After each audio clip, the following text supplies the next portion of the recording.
హైదరాబాద్ అంబర్పేట అలీకేఫ్ చౌరస్తాలో BRS party జెండాను ఆవిష్కరించారు ఎమ్మెల్యే కాలేరు వెంకటేష్.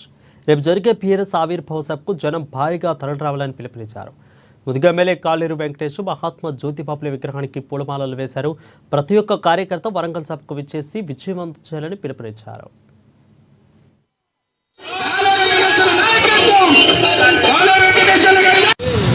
నేను పార్టీలో చేరిన 20 సంవత్సరాలు అవుతుంది. ఇవాళకి అన్న ఒక రోజు ముందు జెండా పెట్టండి అన్న అంటే ఎమ్మెల్యే గారు సరే దాన్నే ఉంది అని చెప్పి అన్న వచ్చి టైం ఇచ్చిండు, జెండా ఎగరేసిండు. మాకు చాలా సంతోషంగా ఉంది. రేపు మళ్ళీ కేసీఆర్ గారు సభ పెద్ద ఎత్తున స్వచ్ఛంగా వస్తా అంటారు చాలా మంది. ఫోన్లు కూడా ఎవరు చేయకున్నా గానీ పెద్ద ఎత్తున సభ రేపు సక్సెస్ చేయాలని 10 గంటలకే పోవాలనుకుంటాం. ఆ సభకు వరకు పోతామో పోలేమో, ఎందుకంటే ఇంతకుముందు వరంగల్ సభ ఒకసారి అట్లే జరిగింది. మాకు ఎక్కడ అక్కడ తెల్లారి వచ్చినాం. మళ్ళీ అంత జనాభా మరి రేపు ఒక 15 లక్షలు అనుకుంటారట, పబ్లిక్ అనుకుంటారట.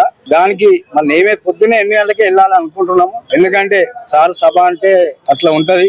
ఏదో ఎవరిని అదరో జరిగింది, ఇట్లా అయింది. పెద్ద ఎత్తున రేపటి నుంచి స్టార్ట్ అవుతుంది. ఉద్యమకారులు అంతా ఎప్పుడు పోదాం అంటారు. మా ఎమ్మెల్యే ఆధ్వర్యంలో రేపు అందరం కలిసి